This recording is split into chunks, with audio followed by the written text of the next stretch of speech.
Hello, everybody. Welcome to History Valley Podcast. Today, Professor Markus Vinzent and James Valliant join me. This is the second time they've appeared together on this channel.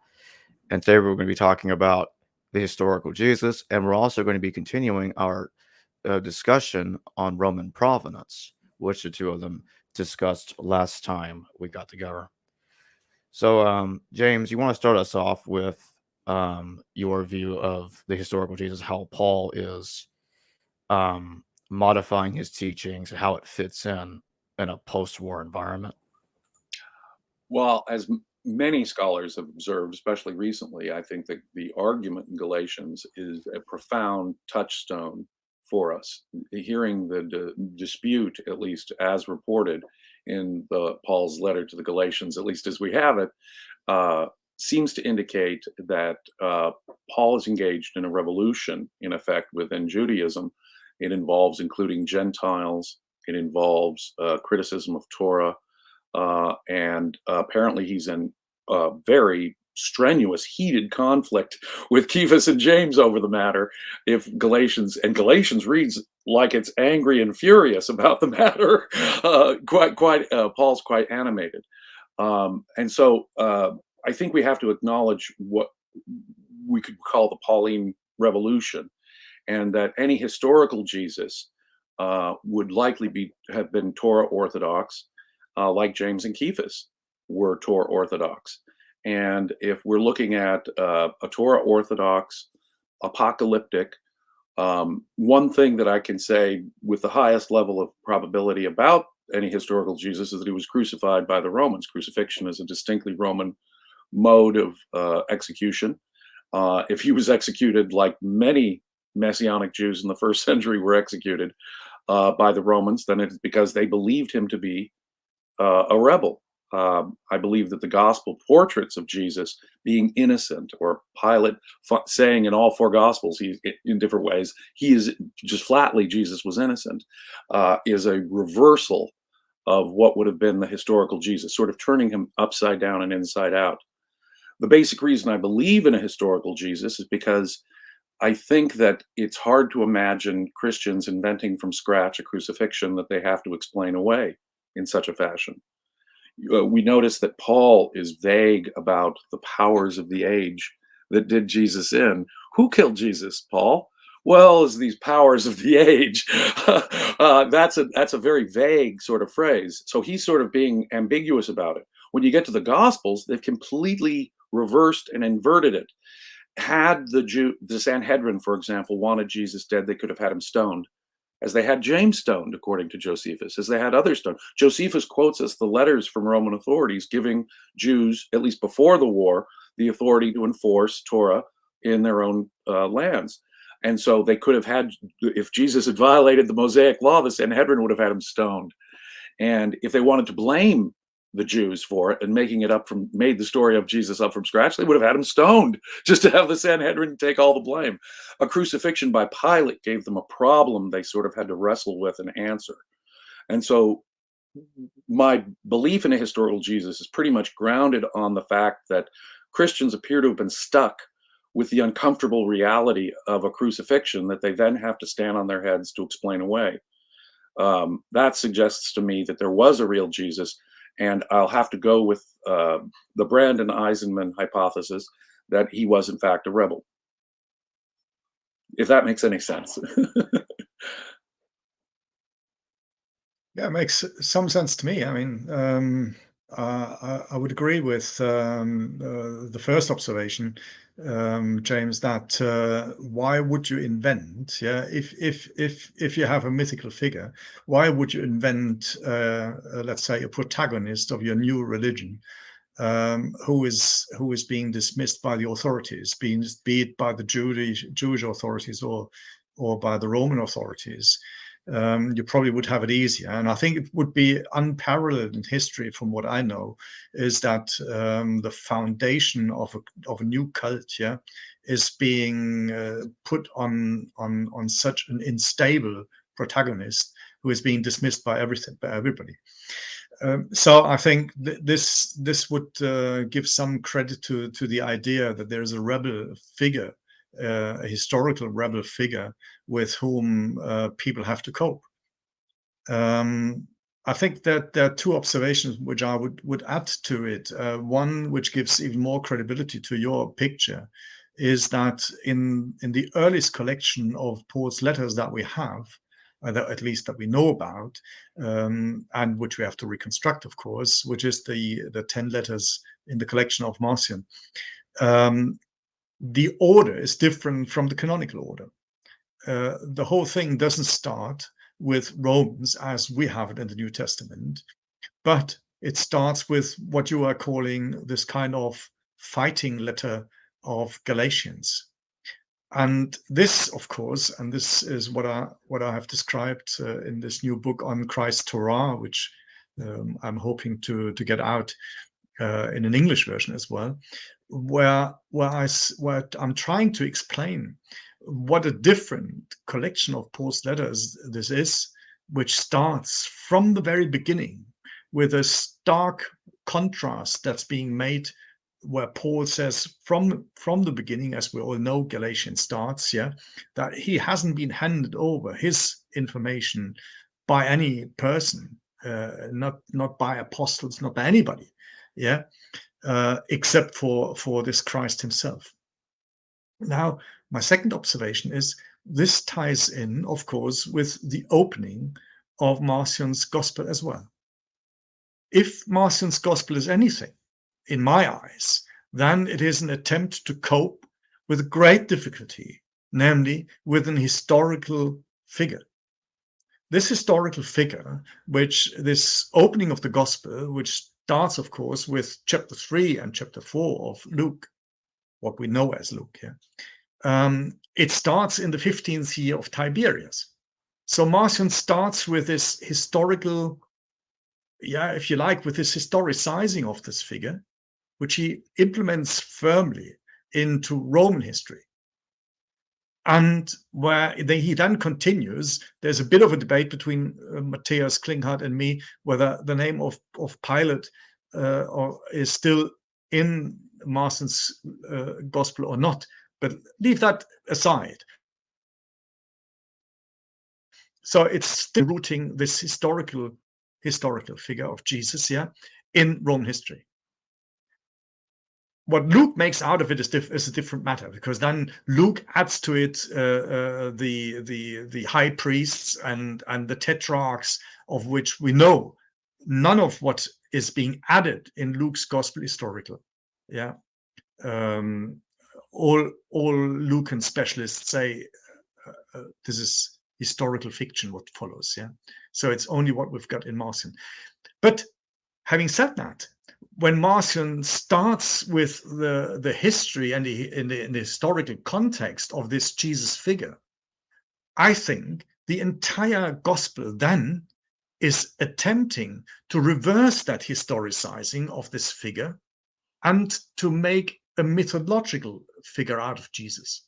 So if you want, Marcion is the first mythicist in the history of the story, because he has to deal with what you are calling the rebel figure, but then he attempts to tone that down. First of all, the figure doesn't come from Bethlehem, doesn't come from a Jewish family. This figure comes from heaven, or at least from above. And this figure is not recognized by anybody, at least not by the Jewish authorities. He is doing miracles. He's walking over waters. He's gathering fishermen and all kinds of things. And at the end of the day, he ends up not with the normal way people who were crucified end up, namely buried in a tomb, forgotten and destroyed by the Romans, or by the Jews and the Romans, stoned or whatever. No, he ends up in heaven where he came from, not by being lifted into heaven, by disappearing, in the aether. So it's dealing with a historical figure, but it's placing this historical figure as a counter figure to history. And I think the big message, if you want, a middle Platonic message of this first mythicist is, despite the fact that our founder figure is a historical figure, It is only a historical figure to disfigure history, to negate history. History has no way and impact on this religion. This is a religion which comes from heaven and which is in heaven. And that's why all the materiality of what we find and what we are living in is nonsense.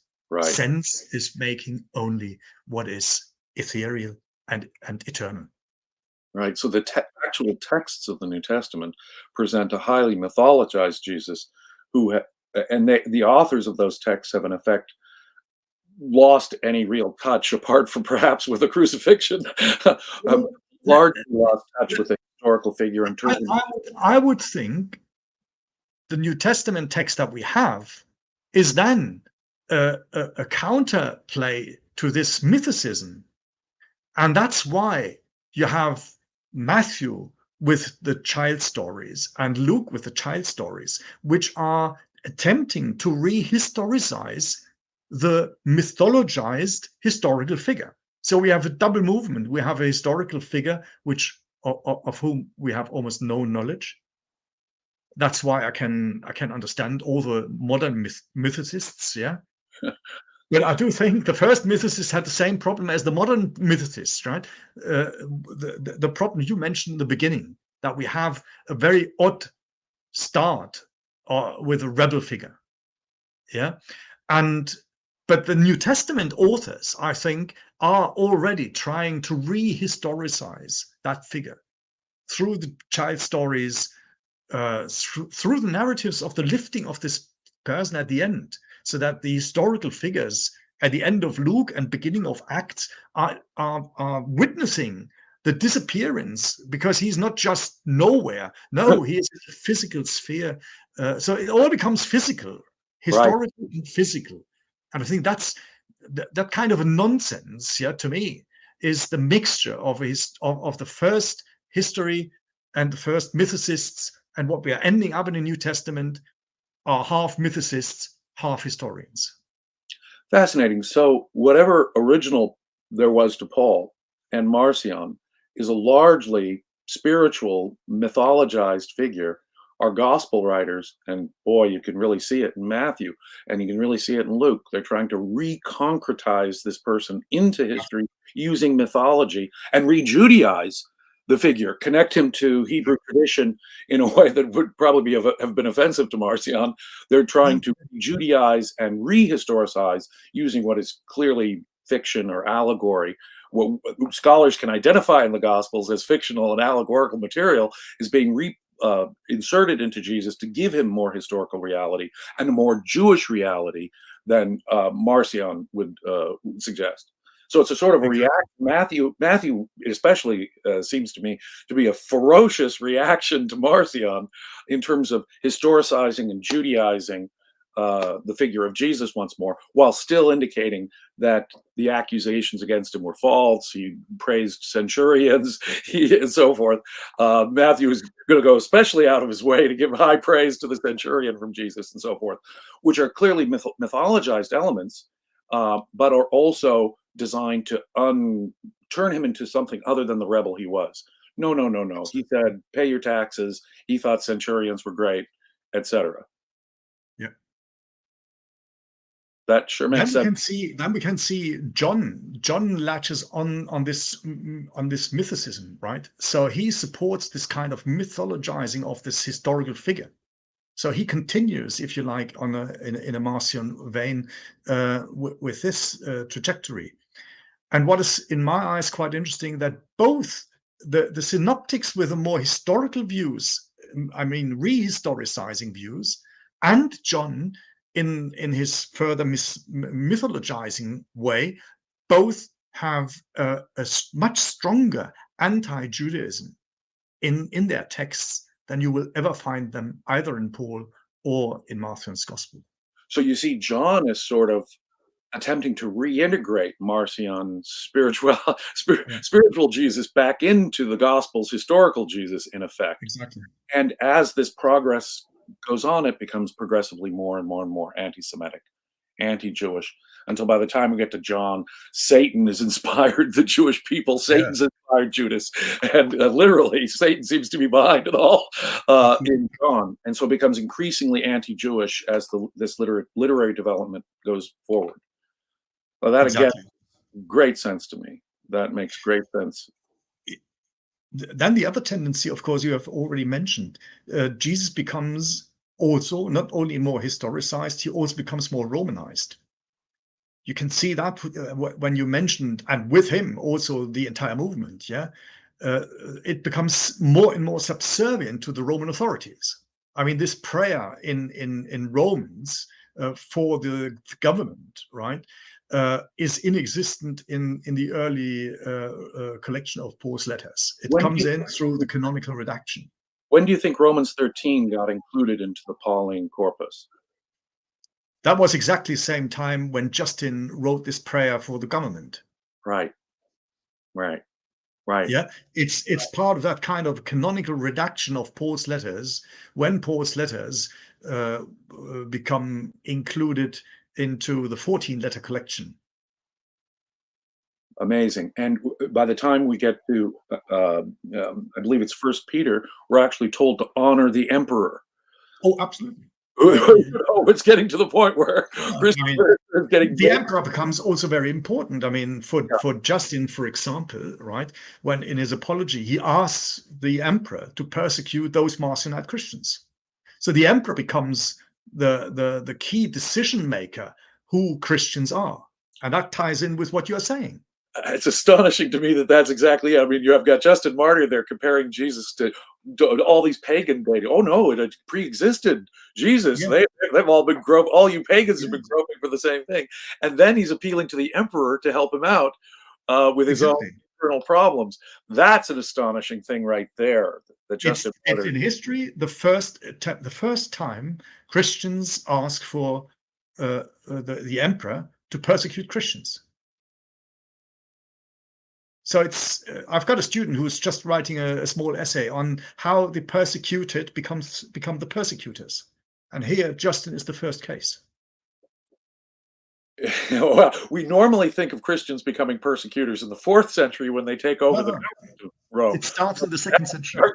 And it starts exactly with your question, to what extent is this early Christian movement becoming a Roman movement?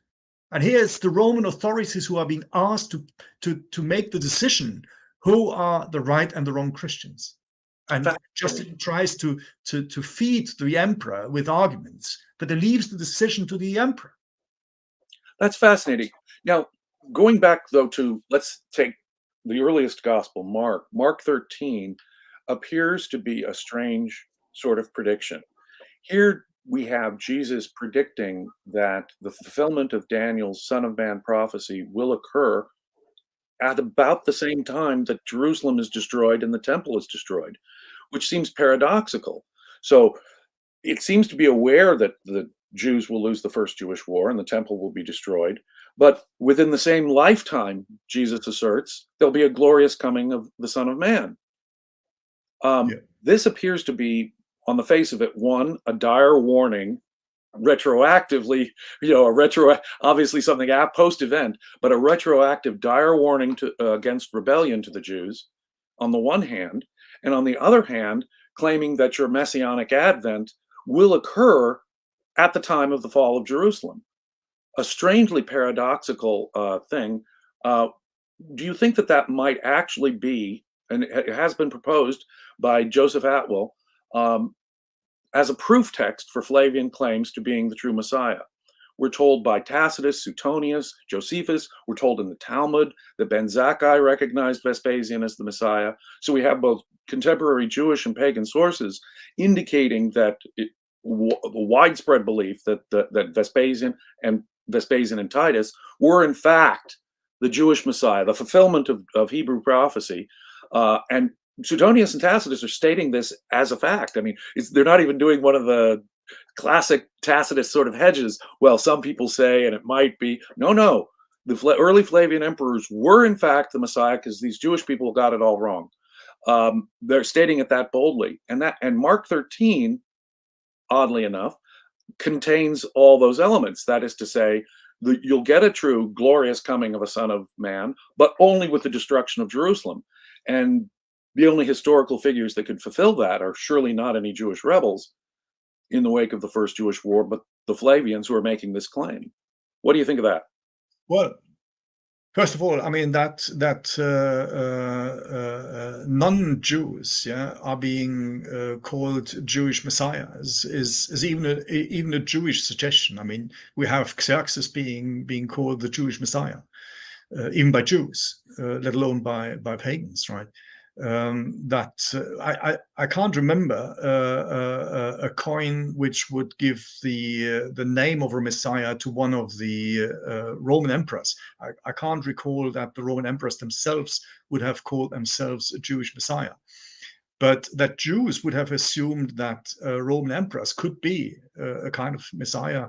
That I think has a parallel with Xerxes. I think it's more difficult, the question, who is thinking and believing that the Roman emperors could be the material background for this messianic belief. If we look into Josephus, of course, he blames the Jews rather for the destruction of Jerusalem. It's not a blame. I mean, he's not blaming the Romans, yeah. But I mean, how would he blame the Romans when the Romans pay him? Yeah, so maybe that's more his bread and butter. The Flavians and obvious, and he even states it in various ways that exactly. But your question is more to the point to Mark, and just with Mark also the other synoptics, right, which we could include, if I may say, the older gospel, if you agree with me that Marcion's would be the older one, where we also have the same eschatological passage, right?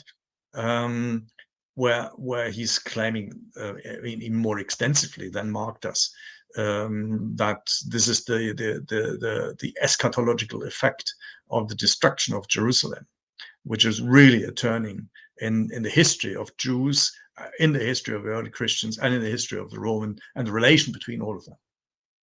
I find it fascinating that pagan historians such as Suetonius and Tacitus report this Flavian claim to being the Jewish Messiah just point blank, along with all the other divine portents which showed that the Flavians were divinely appointed to be the emperors. So of course, although we have not real facts for that, but I know that Kloppenburg, for example, has written about it, that this is also part of the desacralization of Jerusalem, in the sense that normally Romans would not destroy temples. No, because they were fearful of that. Generally speaking, they were very sensitive. So you have to remove the divinity from the temple, and you have, in a way, you also have to replace it with the Roman divinities. Yeah. So in the Gospels and in Josephus, these divine signs that God is leaving the temple. You know, that's what Kloppenburg plays with. I mean, that's his idea, that this is an evocatio Dei. So it's a, although he admits that we haven't the straight formula for it, which we have in other evocationes, right? But I think he makes a good point that this might be related to this kind of a new resacralization of Jerusalem, and that's why also with all the fortifications and also all the temples they are needed there, and a statue of Zeus, right? Right. But this again is an important question, which I think relates to whether we place that series or that pericope from Mark and synoptic parallels into the aftermath of the 70s or 130s and 135, because, for example, Luke and Marcion similarly, they say that there was an obstacle standing on the temple grounds. And now we know from Josephus, at least, that after 70, nothing stood there any longer. It was all razed to the ground, he says, in 3 times, I think. Right. He tells us that it was completely destroyed. Exactly. And he speaks about the absolute desert there. So nothing was standing. So when Luke and Marcion likewise talk about an obstacle standing there, New Testament scholars, to rescue the story, refer back to Caligula, but I think that's far-fetched. So if we don't move back to Caligula and have a remembrance of Caligula, I think it makes much more sense that this is referring to Hadrian, who indeed erected a statue of Zeus. We have the a same super place, we right? have a super chat question. Constellation Pegasus, thank you for $99.99. Wow. This is related to this subject in debunking Christianity. How far do apologists go with the women at the Jesus tomb to reconcile the obvious different details of the event? They are different for sure. Jesus existing or not, or exactly who he was, makes me think. Thanks again. That's a huge super chat. Yeah, terrific. Thank What's you. that to do with the $99? I haven't got that, but anyway. Well, you know, it is a fascinating thing. The first gospel, sort of the original ending of Mark, of course, leaves us hanging there sort of with a mystery. There are these women and they go away frightened, and we're sort of left hanging with a mystery of the resurrection. Later on, the gospel writers fill this in with greater detail, of course. And so all of those elements and the differences between the resurrection accounts and our gospels are clearly later additions, attempting to give more substance than even Mark had. I can only imagine as we project back in time, the story gets thinner and thinner until it pretty much evaporates. When we come to an empty tomb story and the women at the tomb, it evaporates the further back we go in time. And frankly, Professor Vinzent is convincing me that the Gospels are pretty much all second century, even if they contain perhaps echoes of material that's earlier, are all second century. And so it is fascinating to me that Josephus, back with what we were saying, that Josephus himself seems to indicate that the siege of Jerusalem was the fulfillment of Daniel's Son of Man prophecy. Josephus tells us that with credibility, he says, you know, this is, but you may not believe it, but really there were armies seen in the clouds, truly, which seems to be, in a way, Josephus saying that, giving support to his claim that Vespasian is the Jewish Messiah, saying, yes, it is the fulfillment of Daniel's Son of Man prophecy right here at the siege of Jerusalem. That gives substance, in effect, to Josephus, who is a Roman propagandist, mind you, working for the Flavians. And they've chosen a Jew, a Jewish scholar who knows a great deal about Jewish history and literature, to be their propagandist, to make this claim for them, and to actually give substance to it, as Mark 13 does, by saying, in effect, that it's the fulfillment of Daniel's Son of Man prophecy at the siege of Jerusalem. That connection between Mark 13 and Josephus is also interesting to me. It's a very, very good observation, which I would support. This link that Josephus makes with the prophecy of Daniel, right, and sees the Romans and sees the destruction of Jerusalem as a fulfillment of this Danielic vision of life and history. Probably that was one of the major factors for Marcion and for his interpretation, because the very first title that he gives, and from what we know and from scholarship, Marcion seems to be the very first in the history of Christians to use the title Son of Man for Jesus. So Jürgen Jeremias, a very famous New Testament scholar in Germany, wrote a book about the title Son of Man, but he missed that one opportunity. He missed that one quote in Marcion's Gospel, see that this was the earliest mention of that title for Jesus. And Marcion makes a lot about the Danielic prophecy, because for him, this is the counter vision for his own idea of messianism. Because here in Daniel, of course, you have a Messiah who, first of all, needs to kill a lot of others before he restores Israel. And this is exactly what Marcion saw happening in the Second Jewish War, that Simon bar Kochba was advocating, like just in the first Jewish revolution, advocating the killing of the Romans in order to restore Israel. And this is what Marcion then in his preface picks it up and says, the Jewish Messiah, as we have it, is after the restoration of Israel, but after the revolution and the killing. And it is a geographically restricted restoration of the state of Israel. State, not in the modern sense, but of the status of Israel.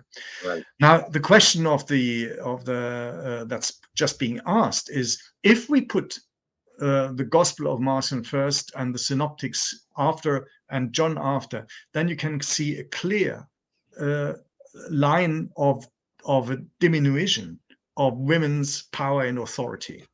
In Marcion's Gospel, we have the story of the appearance and the ladies going to the tomb. Quite clear, it's the ladies who have the authority first, who are the first witnesses of the empty tomb and of Jesus later being raised. Already Luke, in his redaction of this text, inserts the run of Peter and John to the tomb.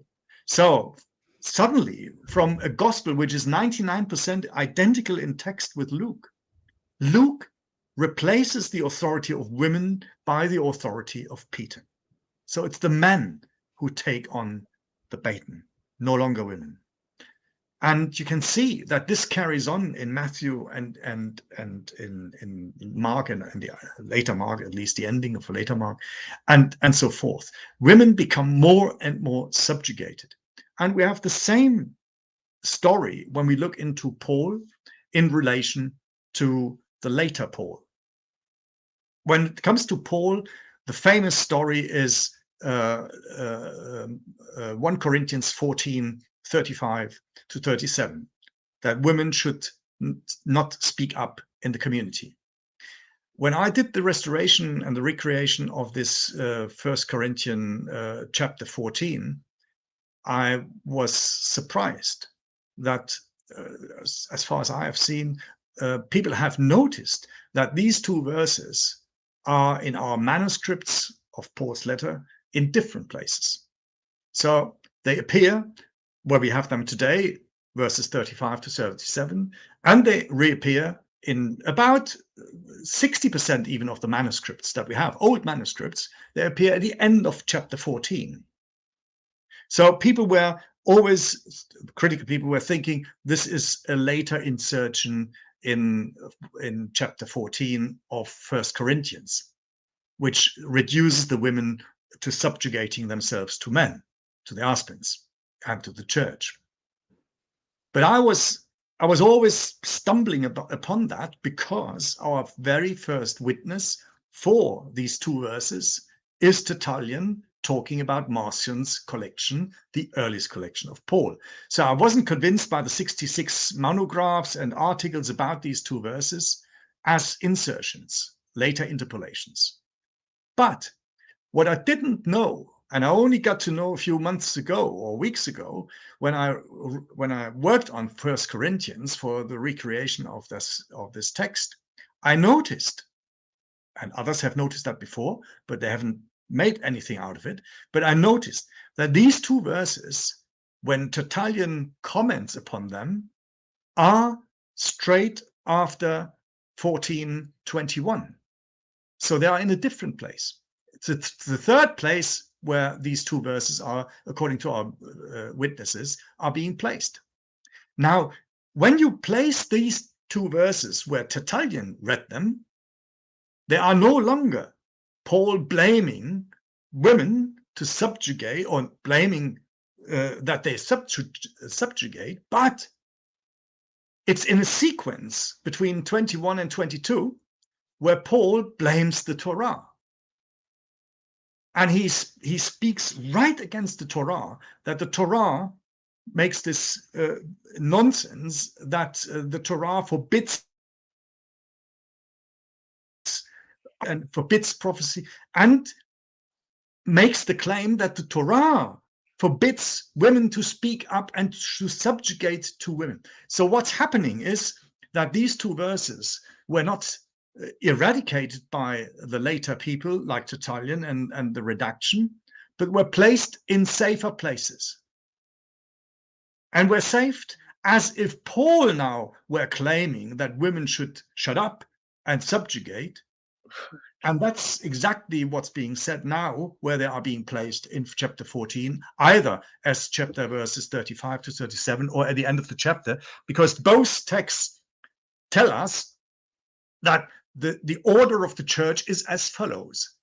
And what Paul himself has rejected as nonsense from the Torah now is being put in his own mouth. That's the way. You know, I've read on this very famous passage that people have thought of it in a famous Pauline interpolation. Exactly. That is the best explanation I have ever heard. Yeah. So just like putting Peter in front of women, it is putting women in the mouth of Paul. That is by far the best explanation for that I've ever heard. Robin Swiley, thank you for the $10. He says, no question. Thanks for the excellent guest. Benjamin Love, thank you for the $10. If you, let me rephrase, let me reread that. If you're an academic historicist and see Jesus as but a man, does it matter if he existed? If you believe Jesus was what the New Testament says he was, does it matter if there is historical proof of his existence? Fantastic alternative. I think you're absolutely right. I mean, for people who believe, history does not make a big difference. Tertullian tells us that quite straightforward. He says, tradition is everything. So what the church says we believe, and what we can't believe, we should not believe. But it's not history or not scripture that explains to us what we have to believe. It's the church. Believe the absurd if necessary. Yeah. So so the second part of your thing is quite straightforward. So, and that's why through every discussion we have about history, we will not make somebody a believer or a non-believer. Agreed. However, as a historicist and as an academic who is an historicist, you have to ask yourself, am I talking about belief, or am I talking about what we can recover from history?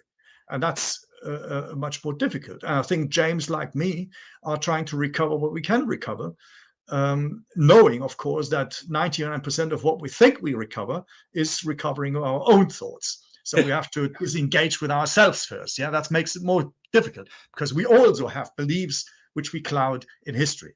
So that's the caveat. Yeah, that's the problem we have. But I think we both know about it and still try to make rational arguments about what we can decipher as best as we can. This is exactly right. This is exactly right. The mythologized Jesus of our New Testament texts is the figure who influenced Western civilization so profoundly. Any historical figure, as we indicated earlier, was likely be very different than the protagonist of the New Testament as presented in our second century New Testament texts. We're looking at a mythologized figure, and it's that mythologized figure that had the influence on history. It is almost a footnote as to whether or not, in my view, there was a historical Jesus, because although it may have been necessary to have that historical Jesus to have the mythologized Jesus later on, nonetheless, it is the mythologized Jesus of the texts that is the influencer of history. And we are doing the best we can to recover what we can, because it is so heavily, obviously mythologized. The lessons of the last 200 or 300 years of scholarship surely are that we can't rely on these documents as history. They've taken liberties with history. They've crafted their stories from Hebrew texts, maybe from pagan sources as well. And rather than recent memories of a Jesus who would likely have been a Torah Orthodox apocalyptic rebel, in my view. What we can take from, sorry. No. What we can take from the history of religions, not just from Christianity, we can take that historical figures are not creating religions. That's, I mean, never happened. It is the mythologized people who can front a religion. It's not Abraham and Moses as his patriarchs, and it's the fathers of belief. It's not Muhammad as a historical figure, but it's the prophet. It's the prophet whose footprints you can see when you go to Jerusalem, where he's taken up his flight into heaven. It's the power of Buddha, not the historical Buddha who was walking around. It's the power of Buddha who had this enormous breadth of wisdom, who has gathered his students and so forth, right? It's not the non-Messiah. It's not a historical figure, be it the Flavians or be it whoever it was. No, it's the mythological figure, which actually Israel only discovered in their Babylonian exile. When you look into the Torah and in the old writings of Israel, no messianic figure exists there. No resurrection of the death exists. It's the imports which Israel has learned when they went into exile, and where they recovered and were living in an environment of partly Zoroastrians, partly people from further eastern countries, where they've learned that purgatory is something useful, that the devil is something useful, that the Messiah as a counter player is very useful, and where this type of monotheism cuts through light and darkness. And that's the message, which was the background message, that a historical figure like Jesus could be molded into a mythological figure. And only that figure took off as a religion. As I said in my book way back about Christ's resurrection, if the resurrection in the 2nd century had not come to the fore, we wouldn't have a creed today. And if we didn't have the picking up of the mythological elements, both in the synoptics and even more in John, we wouldn't have had a religion. A religion needs a myth figure. History is a nice add to it. Boy, that is brilliantly put, Professor. Yep. Bo Muslim, thank you for the €5. Thoughts on Judeo-Christian origins of Islam? Were the early Judean Christian basically proto-Muslims? Similarities between the two are fascinating. James, do you want to, or shall I go? You know, what's astonishing to me is that there does appear to be a line of connection between the Ebionites, say, and later Muslims. If you think about the Muslim religion, it takes monotheism very seriously. It takes injunctions like circumcision, and although it's not precisely the same dietary rules, dietary restrictions very seriously. So it does appear to be, to me, to be a kind of an echo of the militant Torah Orthodox rebel ideology. Now, of course, it's centuries later, and it's it's the result of centuries of development from our rebels, from our zealots and our Sicarii of the 1st and 2nd centuries, developing through the Ebionites. And so there's a long evolution to get us there, it seems to me. But nonetheless, there does seem to be a connection. If we think of Jesus as a rebel Jesus, it makes good sense in that way too. Jesus was a prophet, just as Moses was a prophet in the Islamic religion. Now, they've lost touch to some degree with certain elements of Judaism, obviously, but in other particulars, they appear to be very much the ideological descendants of the Jewish rebels. Torah orthodoxy, militancy, that sort of thing. Us versus them. If Christianity, in effect, politically has the message, submit, submit, submit to the government over you, Islam seems to say, no, fight, fight, fight for your identity and for the purity of our invisible one God, which seems to be one of the basic themes of our Jewish rebels.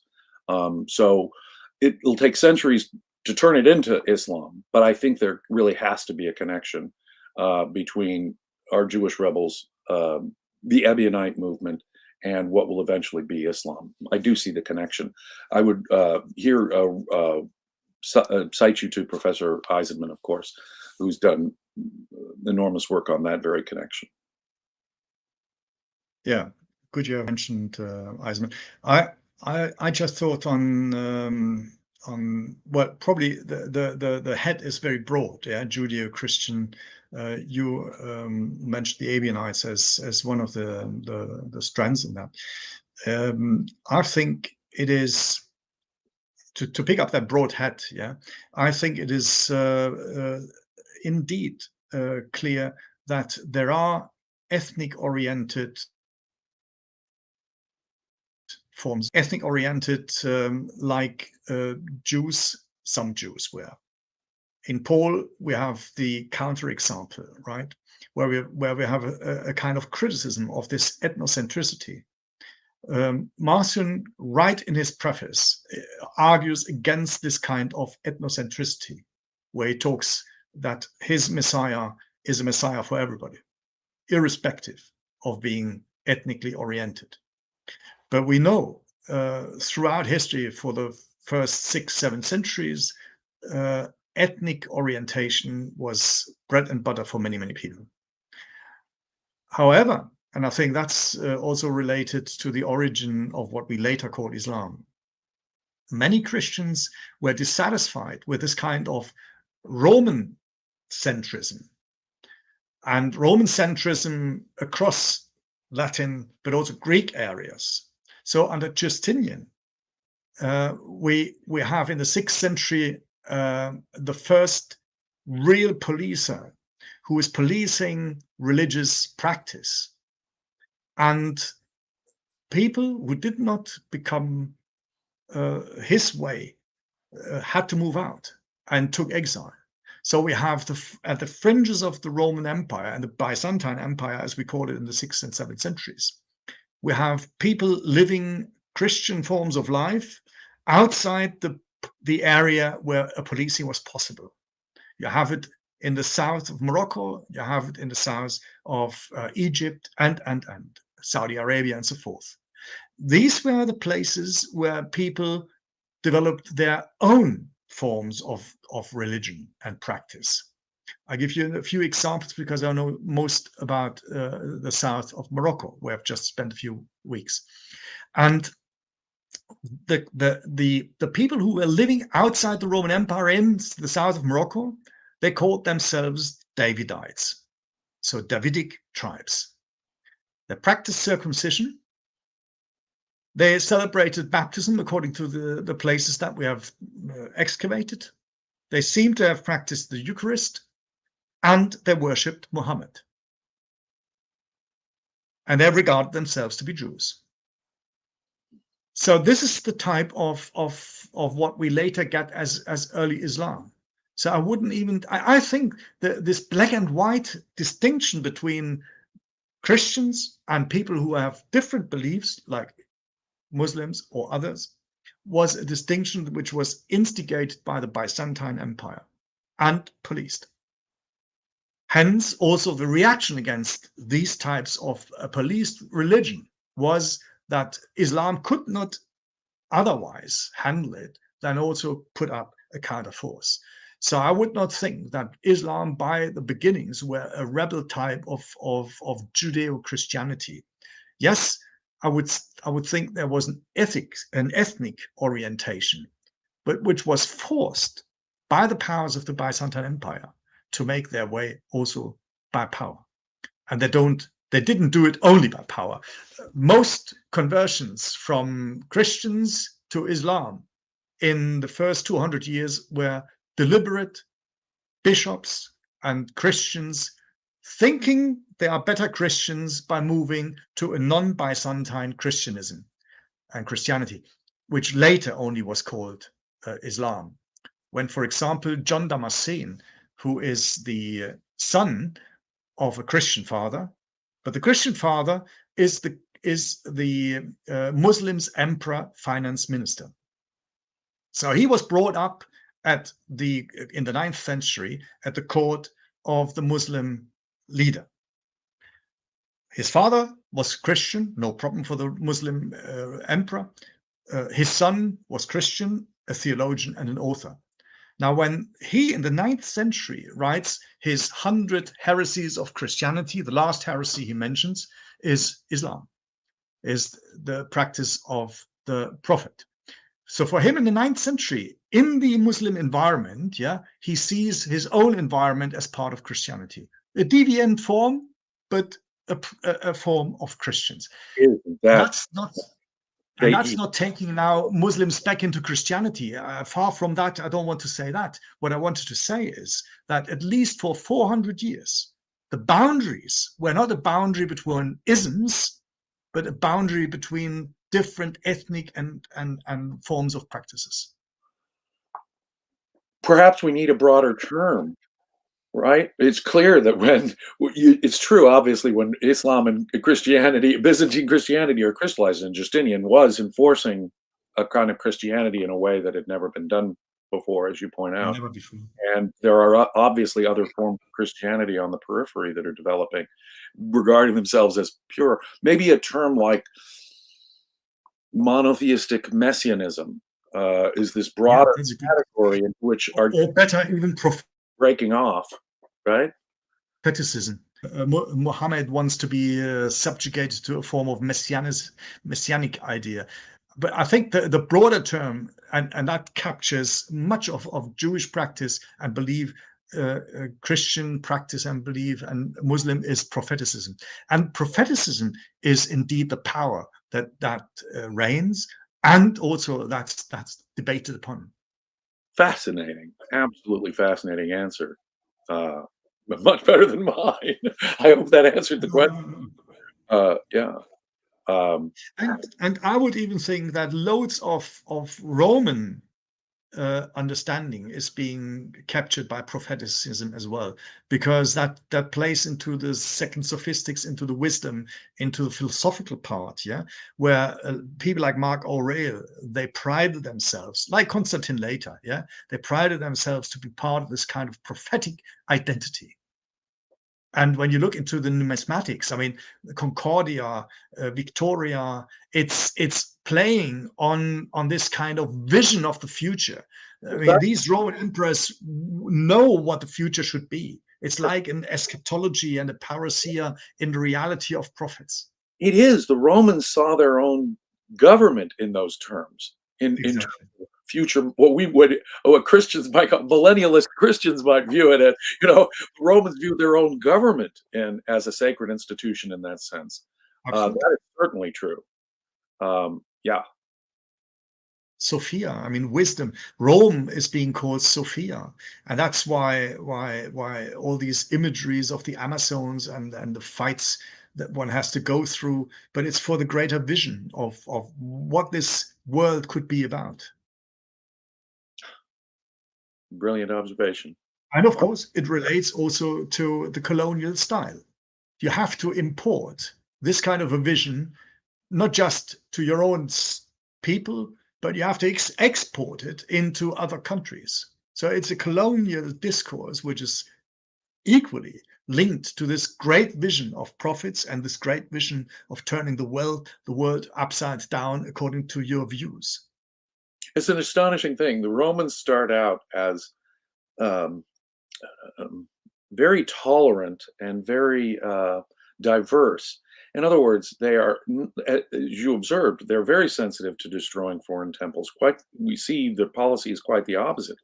They tolerate local culture and religion insofar as they possibly can, accommodate it insofar as they possibly can, and as time goes on, they integrate it and synchronize it into more and more unified elements, until it seems also to be a goal of the government to unify their diverse empire under one faith as time goes on, a syncretized faith that would unify as much as possible and bring as many of these elements together. And I think this is the Judaizing, Christianizing, and Islamizing of Rome. That's exactly the tendency. This tendency, which started with moving from a republic to an emperor state, was linked to a stronger influence of Jews like Josephus, Philo, and others, but also, which is the first step for the church to become the background burner for this Romanizing, which becomes more and more a colonial force, more and more a monolateral form, a monopolitical form, where democracy is gone.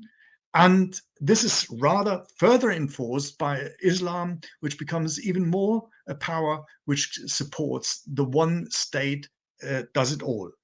And this kind of a state which is at the same time a form of religion, that's the birth, I think, between the Roman Empire and those monotheistic traditions. They both support each other and become the most powerful force, which then makes Europe what it long was until much later discovery of human rights and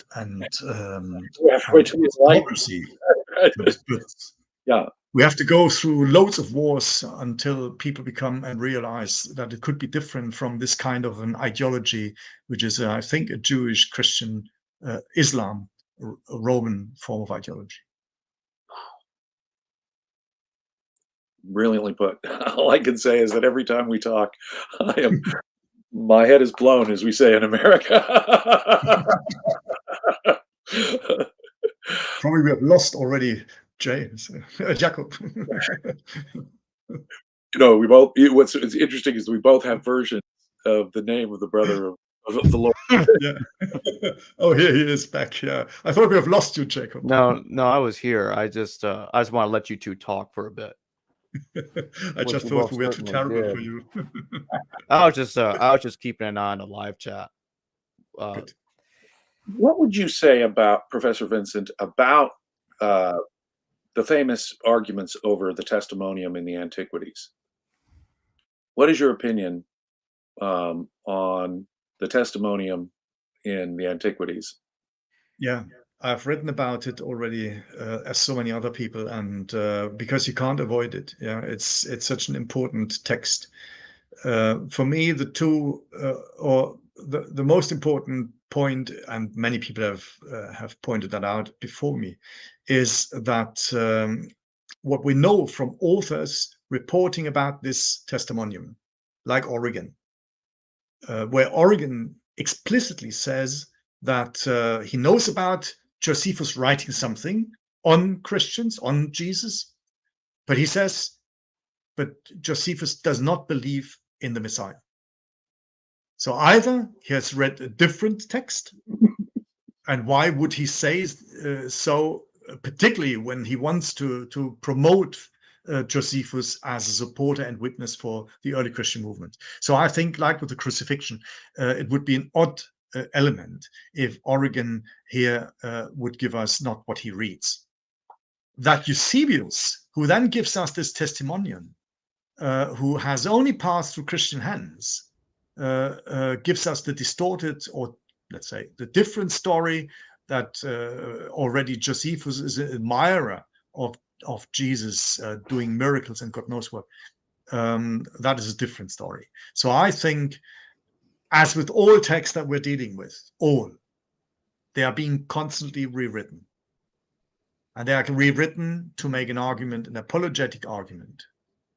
And if Paul is being rewritten, if the Gospels are being rewritten, I mean, why would Josephus not be rewritten? So my view is, again, I think Josephus must have said something about Jesus, which may already have been rewritten when Origen read, but he might have said something already about the Jesus figure, about John the Baptist, about James, the brother of Jesus.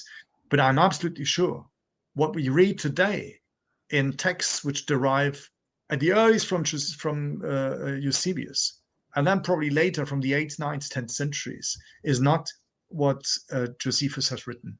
What would you make of Professor Steve Mason's observation that when the testimonium states Jesus was the Christ, he says it's very odd.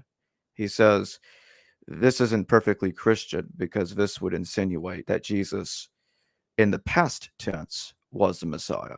Because in Christianity, even beyond death, Jesus is still the Messiah. in his post-resurrected state. But in the testimonium, it simply states he was the Messiah instead, which would appear to fit what Josephus says in Wars of the Jews when he says Vespasian is the Messiah. So Vespasian is the Messiah in the present, Jesus is the Messiah in the past. And in the Dead Sea Scrolls, they had two Messiahs, the Messiah of Aaron and the Messiah of David. What do you think? Well, I would say, I mean, at least that would explain it in one way. Origin, of course, doesn't deal with this kind of interpretation, although in other cases he rather gives us his views on how things are always being interpreted. But I would need to read Mason's argument again. But at least that would remove this problem of. Professor, Then, are you aware of Ulrich Victor's article? He seems to think that one can read the Greek idiomatically and see the testimonium as either neutral or negative. That it's not necessarily, I mean, when we read it in standard translation, whatever our native language we read it in, and Koine Greek is something we learn, it's nothing as though I'm familiar with all the idioms in it. And so I have to defer to some extent. I mean, when I read the Greek, it seems to me like a totally positive passage, the testimonium. My goodness, he does wonderful things. He was the Christ. He was raised on the third day. People who accept wisdom, you'll love this guy, and he was a wise man, and if it's even permissible to call him a man, those kind of assertions all seem to me, even when I read the Greek, to be positive. On the other hand, Ulrich Victor, in an article apparently that has not yet been translated from German into English, argues that the idiomatic Greek could be read very differently, that it could be read as, oh yeah, well, suckers ones were taken in, and yeah, he was a wise guy. Other Greek authors use the phrase given to us as was a wise man, as in a negative sense. Now, I know Josephus uses that very phrase, was a wise man, in a positive sense with other figures in the antiquities. He refers to several people as, and all of them heroes, as far as I can recall, as wise men. Nonetheless, Victor says that you could read the testimonium in idiomatic Greek as either neutral or negative, which would really. Look, these are all attempts, to somehow harmonize Origen's statement about the testamentum and what we read, and I don't mind. I mean, if the Greek, if Victor is right, and if the Greek were also ambiguous, which I have to say, I mean, I haven't read this article yet, but I've studied the Greek text myself, particularly in light of those people who have also made these detailed comparisons between this text by Josephus and the same terminology across Josephus's work, and that I could not, or I cannot recall that a negative sentence was the tone which would harmonize with the rest of Josephus's work. But if Victor has done that, and if he comes to a different conclusion, one might look at it again. But I think the tendency of Mason and Victor are in one way the same, namely to remove the problem and tension that we have between Eusebius' reading of the Testamentum and Origen's reading. Now, if we read the text as it stands, without all these interpreters, I would agree with you, James. I would not take it as a negative statement. So I would possibly side with Eusebius. But then I know for many other reasons that we are so much influenced by Eusebius that we can hardly read anything which we have from Eusebius, not the way he wants us to read them. I mean, he's an enormous propagandist, and he is the best you can have, right, to influence your thoughts. So if people can get rid of him and make up their own minds, I'm the first to follow them and to look at it again. What's curious to me is that after we get Eusebius, and when Jerome is writing after Eusebius in the 4th century AD, he has 2 testimonials.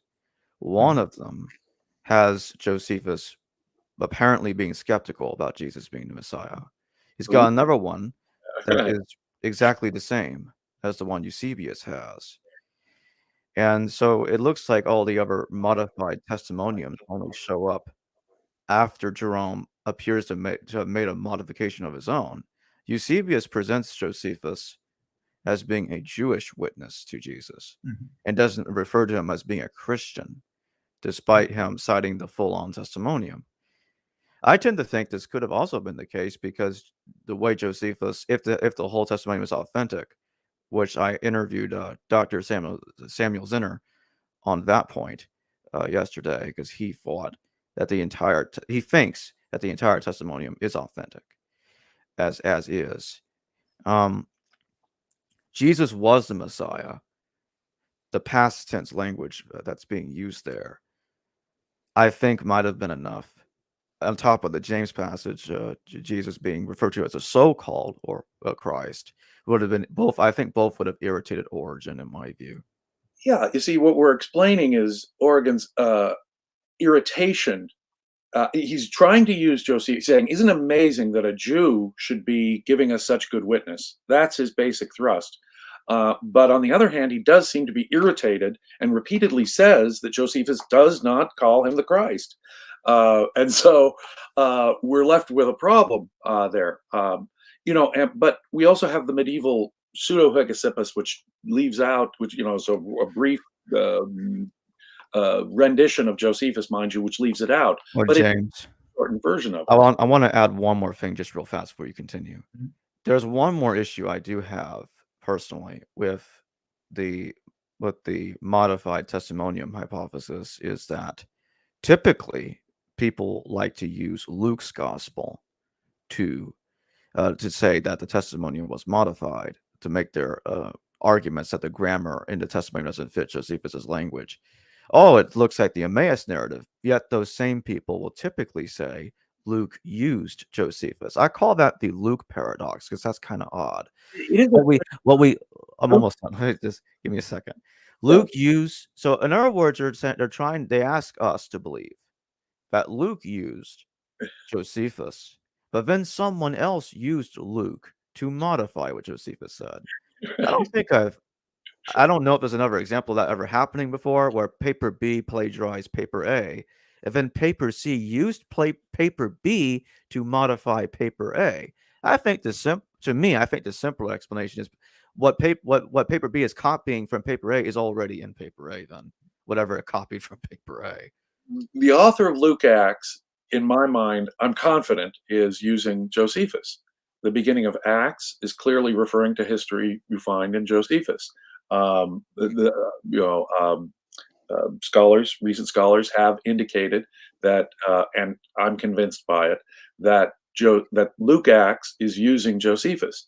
That makes a lot of sense to me. It is a strange argument. It does add an odd wrinkle to it all when we say, well, when Josephus was interpolated later on, they used Luke to add in the new language about Jesus. So here we have Luke using Josephus, and then Josephus being modified according to the theory using Luke. A fascinating thing, when it might be simpler to say, look, the Eusebian generation was simply influenced by Josephine language, just as Luke was influenced by Josephine language. That might just be the more straightforward explanation. Josephus's testimonium is what influenced Luke in certain ways, and that language is what influenced the generation of Eusebius. See, and understand. I think I think we have to go with Occam's razor. I mean, every layer of explanation which adds an additional layer to a more simple explanation, I think historically, I think, is less convincing. So if there is an easier explanation, I would rather suggest we go for the easy one and not the complex one. In this case, I've suggested myself that Marcion's gospel seems to be dependent on information that he gets from Josephus. So that would be my suggestion. It's probably the easiest explanation for why is there a Baptist in the Gospels anyway? Why is James playing a role? Why are these elements that we know about Christ? I've once thought even about whether the whole story that Marcion's putting together is not just simply a blowing up of the story of Josephus. But then it's a bit too detailed and not sure. But what becomes the fascinating hypothesis now is that the entire gospel tradition has been influenced by Josephus in profound. That I believe, yeah. I believe, yeah. That's hard to escape. Irrespective of how this testimonium reads, yeah, whether it's was or is or what elements there are original and later. But I think if we assume some elements of these passages where he talks about early Christians, yeah, to be present, I think for somebody who writes a story later, that would have been enough. I mean, Shakespeare doesn't need more than those elements, and that's why I thought about it. No, that is very, very well put. It seems to me, and to be fair, if you look into Paul, more than what I mean, probably he knows less about the historical Jesus, to come back to our original topic, right? Paul certainly, let me clarify, I'm not saying knows, conveys, yeah? Paul does not convey more about the historical Jesus than Josephus does. Right. I mean, these passages give us more historical facts. More historical details. Paul gives. Yeah. More of a basis for our gospel writers to do something with. Constellation Pegasus, thank you for the $19.99. If Christianity says people will burn forever in hell for eternity, then shouldn't humans expect God to write a bulletproof book people can agree on without contradictions and historical problems? Not trustworthy. Sad. Oh, I agree. I have to agree. It would seem to me that if we're all going to be thrown into a lake of unquenchable fire simply for disbelief. I mean, I've heard some people claim if you don't have the right interpretation of the Bible, you're going to go to hell anyway, even if you believe in Christ. Well, there's 40,000 denominations, so good luck. Yeah. Well, fortunately, Christian sectarianism is breaking down to some extent, and the Pope has recently said even atheists might get into heaven. So that violent sectarianism is toning down quite a bit in Christianity, at least in contemporary times. But boy, did it exist. Look at the Protestant Reformation. Look at the attacks on the various heretics through the course of Christian history. Look at the division, the Great Schism between East and West that occurred 1,000 years ago.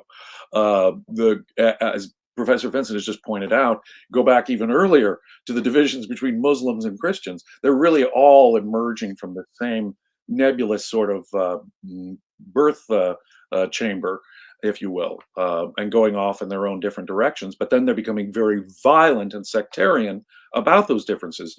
That's just the Crusades, right? So, unfortunately, over technical matters, people are willing to kill, and kill in large numbers, and that's very unfortunate. In this book, which I mentioned on Christ's Torah, I have a chapter at the end about peace and violence. And I think Christianity has an enormous problem in the sense that even a pacifist like Marcion included passages in his gospel with which he struggled. And Tertullian explains how he struggled with those passages, but still he included those passages in his gospel, which makes me believe that this is like the crucifixion. This is not something you take just out of yourself because you want to struggle. No, I think that these were traditions which he has picked up and which he believed confidently that he should transmit them. So he had great difficulties with passages like Jesus saying, I haven't come to bring peace, but the sword, and to bring fire on the earth. And these texts about being hanged, yeah, with a stone around your neck so that you burn in hell. These passages he has in his gospel, and he aims at disfiguring this kind of dramaticism, right? But it seems to be these texts, if texts at all, these texts go back to this original stock of traditions that he has from the surroundings of the Jesus movement. And that ties in with James, your idea of Jesus being a rebel. But then he would not only have been a rebel, but he was a terrible rebel. He was a rebel who wasn't any better than the people against he rebelled. And I think Marcion's mission to turn him into a pacifist was deeply, deeply mistaken. People didn't pick it up. The people who rewrote his gospel made Jesus a belligerent again. And so a few years after the Second Jewish War, when Marcion came up with his attempt at pacifying an earlier rebel, I think we end up with a church, and we talked about before, where Justin can ask the emperor to kill his own flock.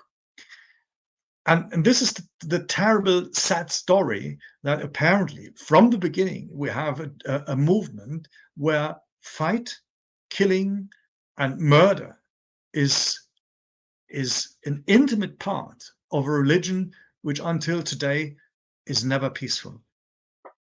Yes, there are peaceful people in this religion. I don't doubt.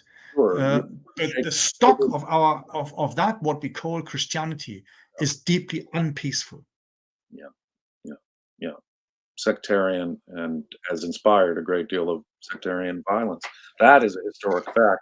And there's a tension in the texts between, I have not come to bring peace but the sword. On the other hand, whoever uses a sword shall die by the sword.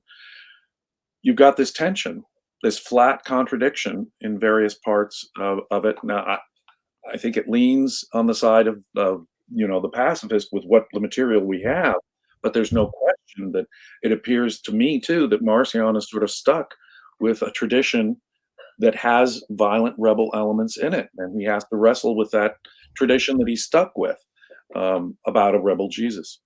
Dennis Yeah, and Lecker, thank you for the Tertullian $5. makes them sorry. Oh, I was just gonna address the super chat real fast. I'm sorry, Dennis Lecker, thank you for the $5. Just because I'm flattered to be a part of the discussion. Thanks. Yeah, Tertullian laughs about Marcion for that very purpose. I mean, he says, how can you envisage a divine figure who doesn't look after his people, who doesn't defend them, who doesn't kill the enemies? As long as this God is not saving his own people and kills the murderers, there's no God, there's no savior. So the idea of a Messiah is linked back to Daniel. So we are back to number one, who rescues people can only do so by being violent. And in the light of the discussion we have today about Russia and the Ukraine, I mean, how else can you think if you think normally? Yeah, the ironic tension is already there in both the First and the Second Jewish Wars.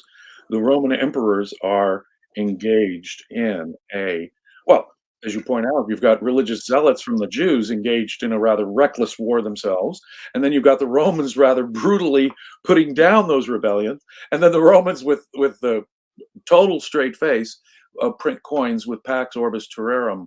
Yeah. They build a temple to peace, a temple to Pax, and they promote in their propaganda, oh, see how we've brought world peace. We are the saviors. We're bringing world peace, just as Luke's nativity, peace on earth, goodwill toward men. The very language you'd find in Roman propaganda on their coins. Yeah, and so it's sort of that sort of tension and contradiction, the paradoxical.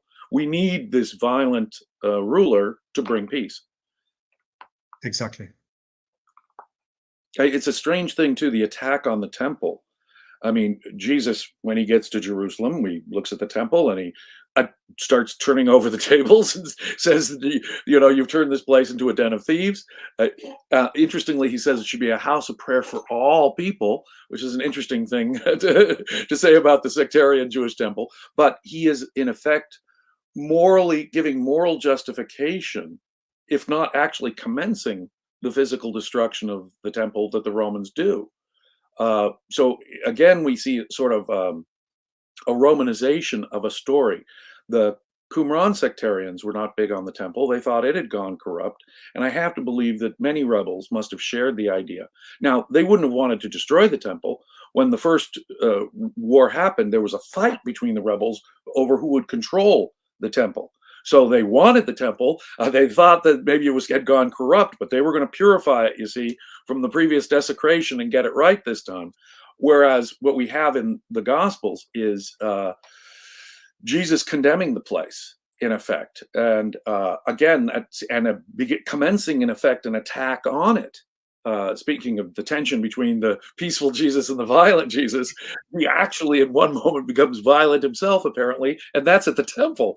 So it does appear to reflect a post-war, post-temple world and a Roman perspective on it. The distinctly Roman perspective on the destruction of that temple seems to me to be placed right into the mouth of Jesus, unhistorically, it would seem to me. Although there may have been large group of rebels who thought that the temple was corrupt.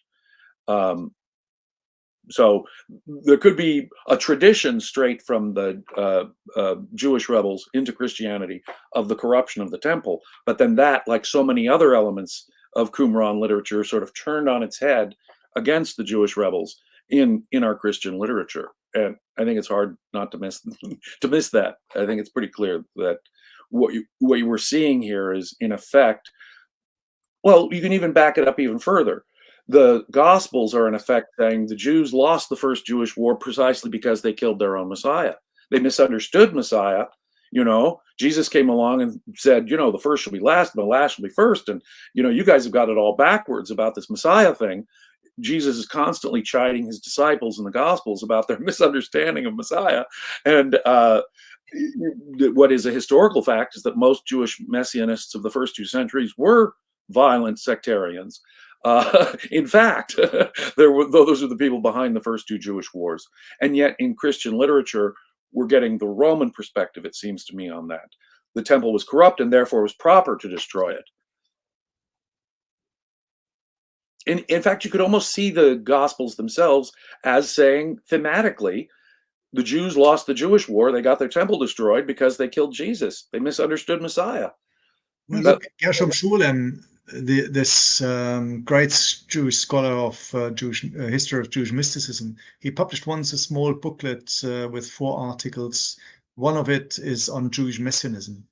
And he says, if there is one element in the Jewish tradition which always blew up Judaism, then it was messianism.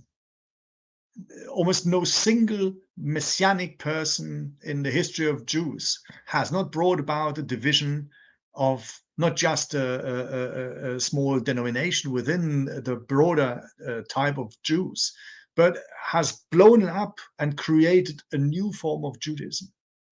So it's a bigger disruption that this idea of messianism brought about. And maybe we can take it even further back. This idea of messianism, as I said, wasn't an idea. It was born outside Jews. It was integrated in, let's say, the 4th century before our era. And from the moment, even in those areas of today Iraq, it was a blowing up of that tradition. I mean, Jews there did no longer being part of that context. They integrated this idea and became the form of Jews that we inherited in the Western world. There's no doubt in your mind that someone like Bar Kokhba was a messianic figure, was claiming a son of the star shall arise. So in effect, claiming messianic status, star, in fact, symbolically, iconographically, the star was of the Jewish Messiah. So someone like Bar Kokhba is clearly a messianic figure in your mind, right? and probably was either was pushed into it or pushed himself into it, because it's interesting, only in the second year of his war that star appears on coins. So it's probably even a self-fulfilling thing. If you start off being a charismatic, a wise person, right, then you get the flock who admire you, like in the politicians, right? I mean, you become this kind of disruptive carrier of visions and powers, right? And most of the people are carried along and carried away. Right, right. And I must say, I have to be convinced, going back to what you said before, the obstacle there on the Temple Mount has to be Hadrian's new temple. Apparently, it was desolation between the two Jewish wars. There was nothing there that would have been the obstacle. Exactly. You make a really great case about associating much of Christian literature with the Bar Kokhba period. That is for sure. I wasn't the first. I mean, there was a New Testament scholarship in the 20th century, which stated that if at all that story can be taken historically, because of the perfect Katesteken that was standing, not just stood for a moment, but that was standing, yeah, for a long while, then one would have to relate that to the Second Jewish War and not to the first one. There's a few super chats I want to catch up on here. Dennis Sarlecker, thank you for the $5. He says, nature is not peaceful. Spencer wrote profoundly on the subject. The idea of a Messiah is that of violent survival. Is this wrong? The need for a Messiah says things have gone bad, right? Whether it's in the Jewish tradition or even the Stoic tradition about a savior, embodying logos. In both traditions, that the world we're losing order. Something's gone wrong. The Jewish people are suffering. We need a savior. We need salvation. And only when things have gone south, if you will, when things are going bad, would we need to have this savior figure, a rescuer figure, a redeemer figure, whether you even see it in an earthly sense or in a spiritual sense. A redeemer suggests we're living in a world of problems. Something bad has happened. The Jews have fallen into Babylonian captivity or something. And that's what's inspiring this. No, but one day a savior will come along and redeem us. Yeah. Messiah is an ideology of people who are in bad times and hoping for better times. Dennis, I think you're right. I mean, messianism is a problematic concept, and that probably I can even see with somebody who tries to to reduce it to a peaceful messianism. It doesn't work. It doesn't seem to work. And maybe we can be even more radical and can say religion is a problematic concept. Yeah. And I remember when my daughter asked me, why do I study religion? I said, well, because it's like studying drugs. The more impact things have on us human beings, the more important it needs to be studied. I'll give you one example. When Birmingham University in the UK was founded, where I was H.G. Wood professor for a while, when Birmingham University was founded in around the beginning of the 20th century, because it was a civil university, two subjects were not started or were not part of the university. A was politics, and B, it was theology or religion. Because the civil people who paid for the university said these subjects which disrupt our society should be banned. Now, both subjects had been introduced in the curriculum and then OT, because people discovered when you do not study politics and when you do not study religion, people will do politics and religion which lead to war. So exactly the powers that are, as you say, violent and are part of our unpeaceful nature, they need to be studied, not from the inside, but from a critical, rational mind in order to contain politics and to contain religion so that they carry on to be peaceful. But the problem we have, be it today Russia, Ukraine, invading Ukraine, be it religion being colonial, being religion fighting against each other. And I said to my daughter, look, most of the wars are religious wars. Well, we might be discussing that with Ukraine and Russia, but the number of conflicts that we have, which go back to religious difference, is unfortunately enormous. And that's why I think we have to study both politics and religion. You stated so well the importance of studying religion in my mind. Philosophy in one form or another is what motivates people. And most of the, in the course of human history, there are bad people who do evil things. But in the course of history, most of the really horrific things are done by people who are morally righteous about it. You really couldn't. And look, you can pay people to stuck up their head in Ukraine, to fight the Ukrainians, But it's very different if you have committed people who fly into buildings, because they're believing, they end up in paradise. I don't think many soldiers in Ukraine from Russia think they go to paradise. Right. They probably earn a few quid for her family in desperate circumstances, But if you want to have powerful warriors, then they are committed messianists. Committed, and think of it this way too: it is rational thought that can persuade. And persuasion, if you have abandoned reason, if it is a matter of faith, if it is a matter of emotion as opposed to reason, you don't have available the peaceful means of persuasion, do you? You only have clubs and guns. And if it's my revelation versus your emotion, and your revelation really force is the only way we're going to resolve this. Whereas if we are committed to reason, then we have a peaceful means of interacting and making progress. Persuasion, rational thought, rational discourse, engagement, a peaceful means of coming to an understanding. So I would say that that's why I think history is such, to come back to the beginnings, that's why history is such a poor ground for religion, mythology and belief, or you call it emotion and belief, non-rationality, is the carrier of that gunpowder. So I would connect faith and force and reason and peace, if that makes sense. We've got another super chat. Constellation Pegasus, thank you for the $4.99. What book is Markus Vinzent referring to he wrote? I need to buy it. It's just been published in the German version in January. Christ's Torah, Christi Torah, published with Herder in Freiburg. And I'm just negotiating with a major publisher in the US to take it for an English edition.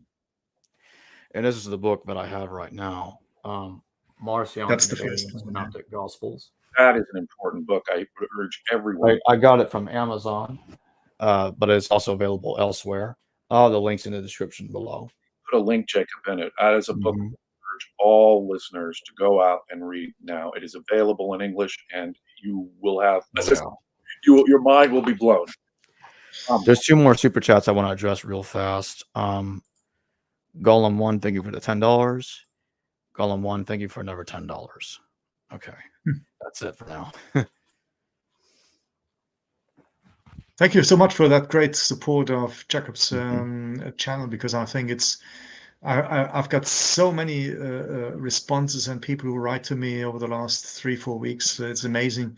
So people are seriously engaging with the discussions that we have, and you can see it's not easy discussions, not easy answers. It's more questions that we raise, and it's so good to have people engaging with these questions and helping to think about. These are difficult questions. These are difficult questions, and if someone is dogmatic about, for example, the wording of Josephus's testimonium, that's the person that I would be dubious of questioning of. These are complex questions, but what Professor Vinzent has inaugurated, it seems to me, with this whole analysis of Marcion and his effect on Christian literature is utterly revolutionary. And I am still myself processing the revolution in my mind, if you will, of the impact of understanding Christian literature as a Marcionite reaction, at least largely as a Marcionite reaction. And that is a revolution in our understanding of the New Testament. My belief in a Paul writing in the 50s, or my belief in synoptic gospels coming into existence in the first century has been shattered, has simply been shattered. I now have come to the position, and I can say this publicly and officially, thanks to Professor Vinzent, that I believe most Christian literature is a second century thing. And I believe that the gospel, certainly Matthew and the later gospel projects, are a Marcionite reaction. And I think it's impossible to avoid that now. And I'm still, if I could say something to the audience generally, I'm still processing the revolution that you caused in my own thinking about this. So I want to thank you, Professor Vinzent, very much for teaching me so much and getting me to think so hard. By the way, Constellation Pegasus, thank you for the $1.99. He says, "Don't worry, James, I got your book." Well, no, but as Jacob says, I have to. My own thought on this is so changing and updating that Jacob and I have to come out with still another book, and who knows, I may have another book after that I want to write. So thank you very much. Yeah, the arguments that you and I originally had back over a year ago about the dating of Paul, because before I even knew about Professor Vinzent and his student Jack, I just by my own independent reading of Paul's letters, the dating in the 50s made absolutely no sense to me at all. You're right, yeah. Because how could Paul, unless he's time traveling, how could he know about the wrath of God coming upon the Jews in 1 Thessalonians 2:13-16? Because the entirety of early church literature, unless I've missed something, says that the wrath of God upon the Jews is always interpreted as the destruction of the temple. And Paul also said that the temple is now is in a supernatural realm, flying in heaven like a heavenly mothership. it's just, and in other cases it's metaphysical, and sometimes it's inside of us, in our hearts. Like, how could Paul be making such a strange argument if the temple is still standing? It's just beyond me. Right. It doesn't make any sense to me. Exactly. And he's speaking of the wrath of God, which is in Christian tradition normally. Well, on top of that, there's another wrath of God that's different in 1 Thessalonians 5:9. But this one came upon the church. So it's a persecution. Someone might say, well, it could be Nero persecuting the Christians. Although I don't really think he was persecuting the same Christians we're talking about. But anyway, Nero, it's not about Nero, because this wrath of God took place after AD 70 upon the Christians. So which kind of persecution came upon the Christians after 70? Well, the mid-90s persecution of the Christians by Domitian. And we're talking about like when Christianity was really small, but the people like Paul, Epaphroditus, and Clement were executed by this man. And Stephen. Well, Stephen and Domitian killed each other, actually. But anyway. But I think we will have another session on Paul, especially when I've finished the work. I mean, I've just finished First Thessalonians, so absolutely that might be interesting for you, Jacob. So I can assure you, the fifth chapter is reduced to such a little piece which existed before. What you just quoted from chapter 5 is canonical reduction, so at best late second century. I'm excited. I can't wait to read it. For those listening and who just read the Pauline epistles as, well, here's this whole Pauline epistle. Wait for Professor Vinzent and his students to be done with this material, because then we'll have a much greater understanding of how it came into being, how it was redacted into the form that we now have it, what we can rely on as at least earlier or more authentic, and what appears to have been added on. And Professor Vinzent and his students are doing the work that we need, the hard scholarly work that this relies on. And that's not going to give it a $5. Religion is non-lethal when compared to CRT or ideas from the Frankfurt School. In other words, when the old ideas die, worse ideas prevail. Wrong? Unfortunately, not. Well, I mean, the option, to some extent, one of the problems in my mind with Marxism is that it is a religion. It claims to be atheistic and materialistic and so forth, but in practice, Marxism is, for example, Marx predicted that, of course, capitalism would eventually and inevitably result in communism, but it wasn't in Britain or in Germany. Although Germany came close, it was in places like Russia and China, agrarian, backwards. Yeah, Um, and I will add to that, there is no communism without a form of Jewish, Christian, Islamic precursors. Yeah, I mean, you just need to take the big ones. I mean, be it Horkheimer, be it Adorno. I mean, they're so deeply influenced by this type of messianic ideas. It's the prophetism which is part of their thinking. It's or just take the principle of hope, yeah, of Bloch, which is so deeply eschatological and a molding of a reformulation in 20th century language of Christian expectation or Jewish expectation, and we could also say Muslim expectation. That I don't think we can separate these two as you're suggesting here. I would rather say when old ideas die, yeah, the worst ones, yeah, are those who are building on these old ideas. yeah, yeah. I mean, Trotsky said, "God is the state is God." You almost, when you read Soviet tracts, they almost sound like religious tracts to me. Um, and so it's not so much a belief in God as such, but an approach to ideas that I would either call a dogmatic approach or a rational, critical approach. And I think if we take a rational, critical approach, we're much more likely to end up going with the side of peace and persuasion. If you come at it, whether you have a belief in God, metaphysical belief in God or not, I think is really not the essence of religion. The essence of religion, I think, is more of an epistemological approach, a dogmatic approach to knowing, as I say, an emotional, irrational one, which is consistent with the use of force. In fact, seems in my mind, just from my 10,000 meter elevation view of history, to be, so as Professor Vinzent points out, so much of the wars and bloodshed in human history have been conflicts over faith, and in one form or another. But I also have to say, I don't want to be misunderstood that I'm just thinking critically about religion. We have the same to say about the so-called rationalities. I mean, the 1790 or 89 revolution in France was not less bloody than all the religious wars before. So not when we say we move from a kind of emotional religion to a more distanced rationality that people become more peaceful. Far from it. I think in one of your earlier statements, you were saying humans' nature is not peaceful. And I think that's a very critical statement, which I would subscribe to.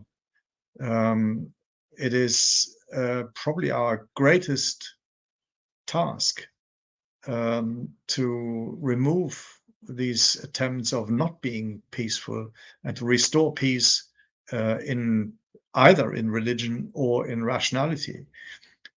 When I was saying that the greater good is the greater danger, I wanted to state that if I imagine a society without religion, then I'm sure we will have a society of fundamentalists. So I don't think that removing religion will bring peace to this world, but it does not alleviate ourselves from working in and through and with those religions, as with those rational people, to get on with each other and not to curse each other. So it's not a fight of rationality against emotion. It's not a fight of atheism against religion. It's all, I think, it needs a very self-critical reflection, whichever stand in life you have. The way I put it is that you're right. I mean, look at the French Revolution, look at the Communist Revolution, the Bolshevik Revolution. Both saw themselves as the exponents of modernism, of reason, of enlightenment, and yet they were nightmares that in fact came about. And so it's not, and as I say, it's not a question of a belief technically in God. It doesn't turn on that. But I would say that reason is a precondition. That is to say, we have to put the guns and the clubs aside. We have to commit ourselves to peace, civil discourse, and we have to commit ourselves to attempting a rational persuasion mode as opposed to taking it to the streets and violence. That's what we have to. It doesn't turn necessarily. You're absolutely right. I mean, there could be people who have a quote rational theory that calls for utter violence, but so I don't think that it necessarily is that if you exercise any reason you must be in favor of. No. But it would seem to me, though, that reason is at least a precondition, not a sufficient condition, but a necessary condition. It seems to me. Is the way I'd put it. And I think we are heirs more from Romans and Greeks than we are from Jews, Christians, or Muslims, because I mean, there's no doubt we wouldn't have human rights if it were not largely against those religious traditions. We wouldn't have democracy today, and not the power of women. At least what power? I mean, a fight for equality Right. of gender, yeah, and so forth, right? So it's largely fought against religious traditions, and that makes me sad. And I mean, sadness was one of the things in one of the quotes tonight, but also it makes me stand up and work for it. Yeah. We have another super chat. Constellation Pegasus, thank you for $4.99. Does not the human condition boil down to survival? Survival needs and demands violence. I read that somewhere. L. Ron Hubbard or someone. Yeesh. Well, I don't put L. Ron Hubbard or whoever regard as. I don't either. And I don't think that survival demands violence. I think quite the opposite. I think that when people are, take for example Rome. Rome became prosperous as an empire because it in effect created a zone of peace and peaceful trade and interaction. And Rome very much, trade, if you will increase peace, will increase prosperity, because it'll increase international interdependence. For example, the idea that America would go to war with Japan or Germany today, when 80 years ago we're in world war with those countries. Part of it, I think, is cultural, but at this point, but part of it is also economic. We're interdependent in trading wise, and so I think that in fact, when we put the guns aside, humans prosper more. I think when we ban violence, I have a cautious note against pacifism here as well. I mean, one of the problems the European Union, of course, had in the last 20, 30, 40 years was that we were thinking that having commerce and economic exchange with Russia would reduce the tension, yeah, and would keep it as a peace and a peaceful living together. Now, we have learned from the 24th of February this year that it doesn't seem to work that way.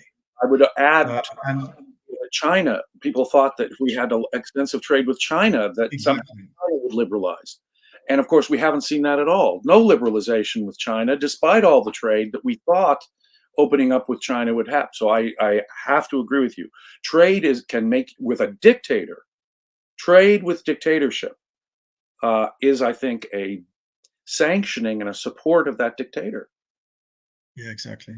So that's why I wouldn't call sanctions or any types of what's being used at the moment and attempted at least, violence, because when we have to face violent people, then of course you might say, like Tertullian, the only reaction possible is counter-violence.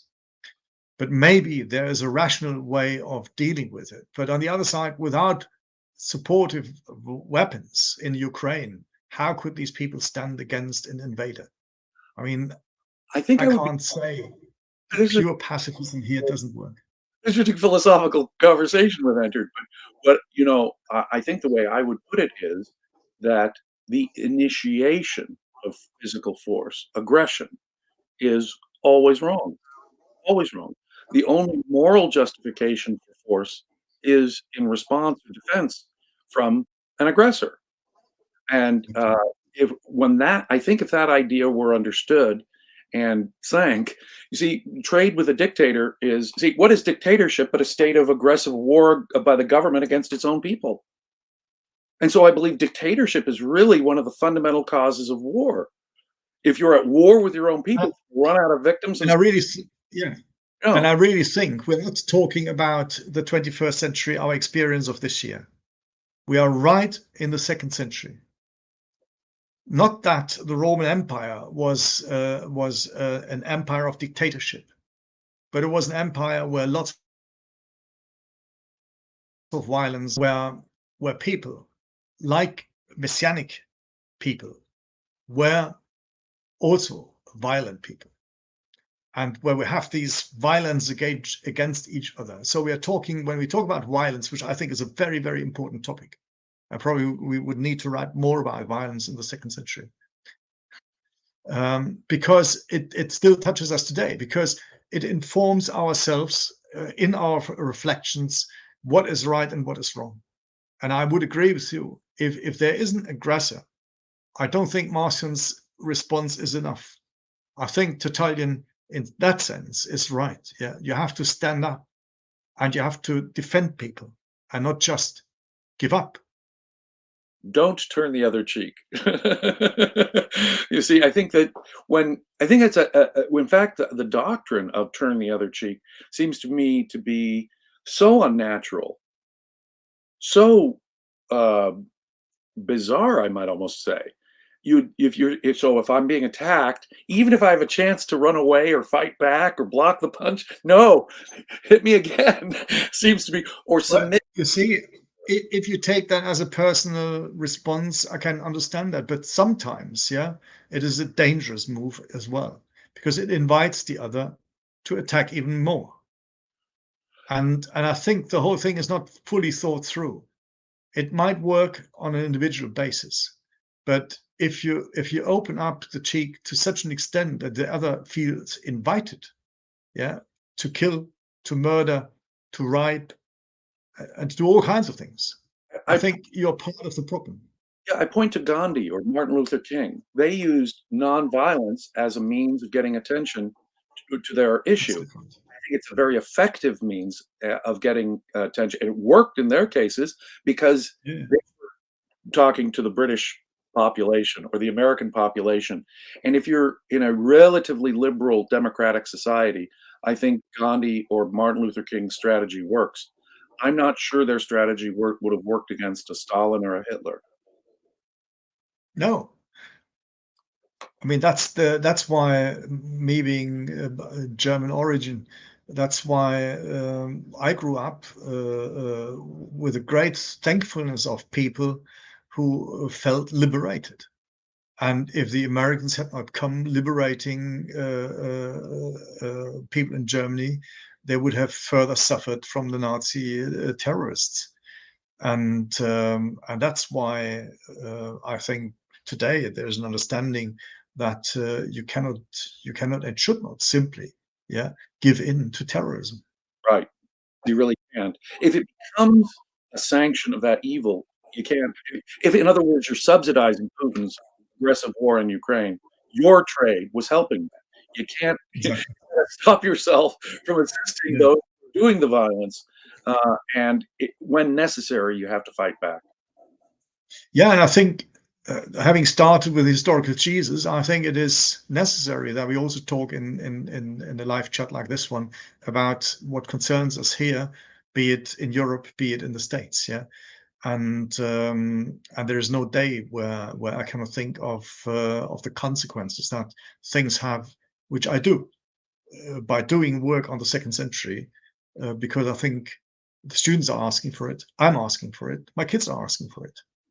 I'm asking for it too. I think it is.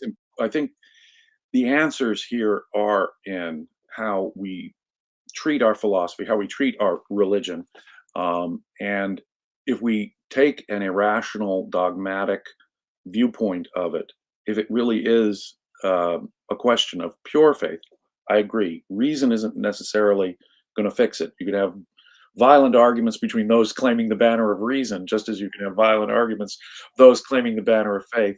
It seems to me, though, faith cuts off the possibility of rational discourse and persuasion as an alternative to So we have a super chat here.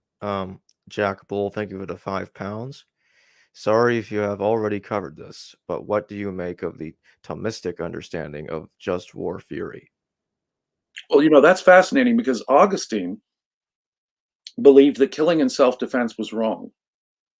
He read Jesus and turned the other cheek, the material we were just talking about. St. Augustine of Hippo believed that self-defense, you couldn't kill. It was to be self-love to kill in self-defense. Now, he said you might do it. It would be the natural thing to do, but it's a sin. And so through the course of the history of Christendom, the church has given sanction and developed a doctrine of just war. When is it appropriate to use force? And that is obviously got a great deal of tension. By the time you get to the 13th century in Aquinas, we've now added another philosophical element. Aquinas is looking back to Aristotle and natural law. He's not merely quoting Jesus as St. Augustine was. And so Thomas Aquinas thought, oh, while turn the other cheek might apply to Christian clergy, it doesn't apply to the Christian laity. And we can understand ordinary Christians fighting back, even killing in self-defense, based on, look at animals, and as what he would call Aristotle, the philosopher says. So what Aquinas was doing was looking to natural law and to Aristotle for an argument about self-defense that had not really been available between Augustine and Aquinas. So by the time you get to the 13th century, you could actually have a full just war theory coming from the church. The church could say, aha, now we know when it's appropriate to go to war, when you can go to war and you still need penance for it. Because remember, if you're out there killing, so very often, even if the Pope called for a holy alliance during the middle ages of the Renaissance, he would still go out, bless you, and you'd still have to seek absolution for the killings that you did. So even a just war theory doesn't fully account for this doctrine of peace that is implied by Jesus in the New Testament. But at least by the time you get to Thomas Aquinas, you have a doctrine of self-defense that most Christians can utilize. But it took, what continuously blows me away is that Augustine of Hippo said, no, killing in self-defense is sinful. I take Jesus literally when he says, turn the other cheek. That's self-love, that's sin. And it wasn't until the magnificent century of the 1200s, the 13th century, that Aquinas actually gave Christians a positive doctrine of self-defense. But he didn't get it from Jesus. He got it from natural law and Aristotle, his philosopher. Yeah, I would agree. I mean, all these attempts by Augustine, Thomas Aquinas, but also Richard Rorty today, and I think are necessary steps and attempts, at least, to pacify, if one can say so, or to organize at least a halfway dealing with this type of outbreak of violence, where any kind of negotiation have been breaking down, either by misunderstanding or simply by dogmatism on one or probably on two sides. The question that makes me sad today is that despite every institution that we have, the UN and NATO and the Warsaw Pact that existed, it appears that we still have no sound mechanism to make it impossible for big powers to become even bigger and to become even more belligerent than they were before. And probably we haven't got a mechanism economically and politically to early enough step in and to prevent these kind of overpowering monolithic blocks. So we had the States, we had Britain in the past, we had Portugal, we had Spain, we had Belgium, the Netherlands. So we had the big powers.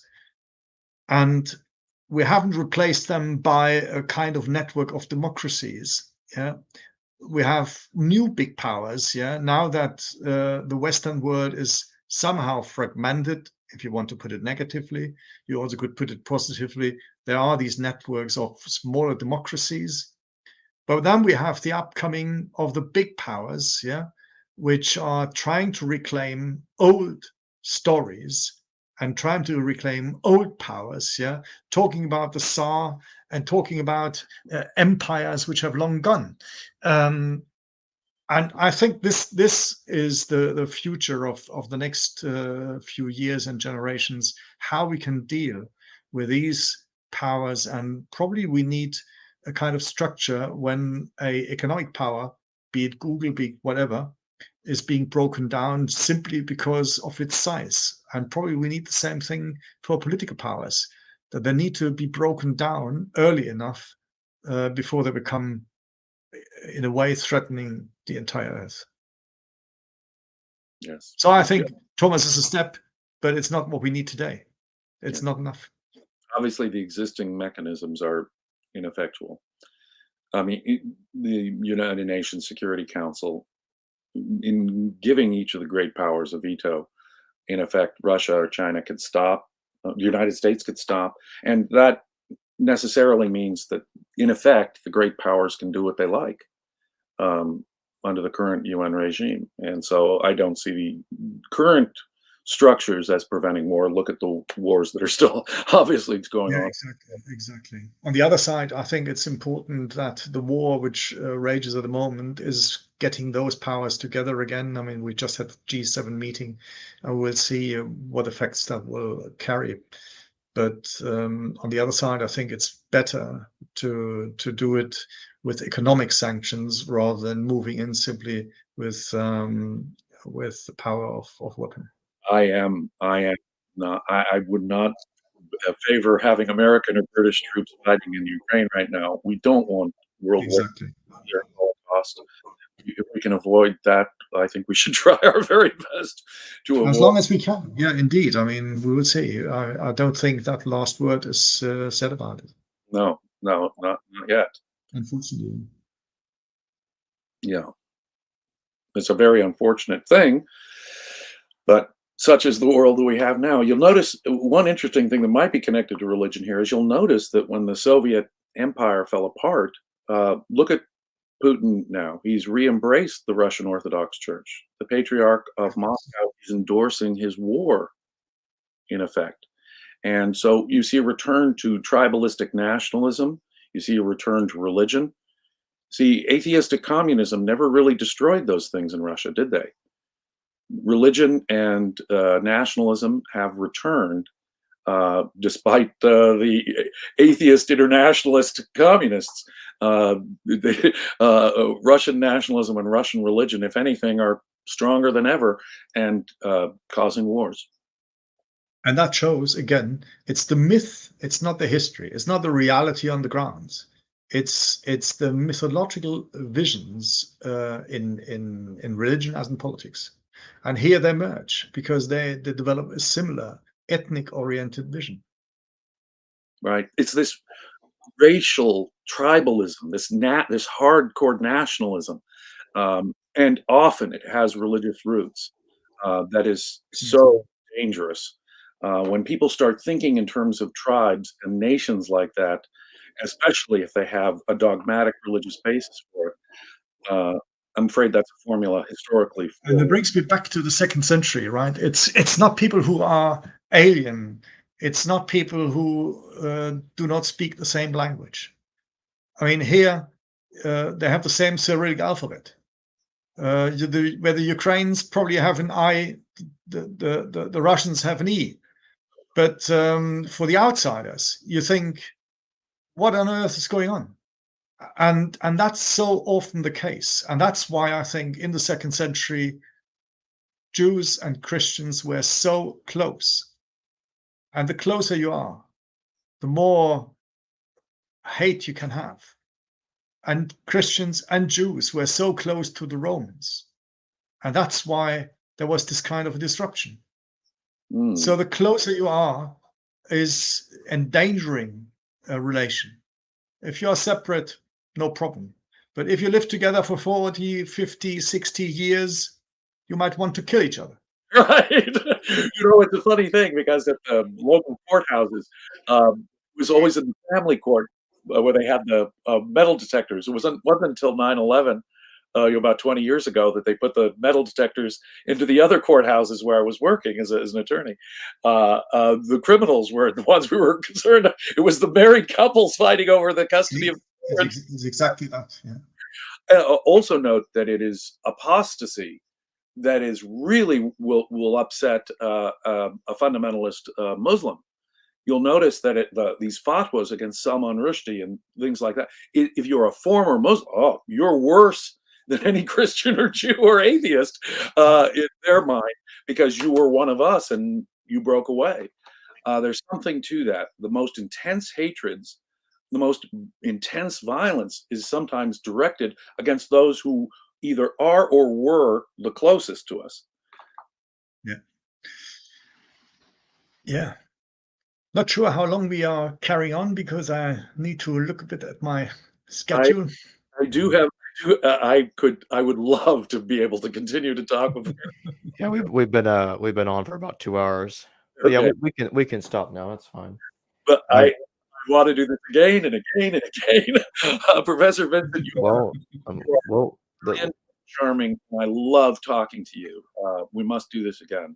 Yeah, same here. Pleasure. But yeah, we'll be having these conversations many more times down the road. I have no doubt about that. No doubt about that at all. Thank you both for joining me. I thank everybody for their generous super chats. It helps keeps this channel going, helps me continue what I love doing. Take care. Thank you. Thank you to all of you. Thank you. Hello, viewers. Thanks for watching this video from the History Valley YouTube channel. Please don't forget to subscribe and hit the notification bell. And if any of you wish to further support this channel, please consider checking out this channel's Patreon page and becoming a patron, and/or donate through PayPal or through Super Chat during a live stream. Thank you.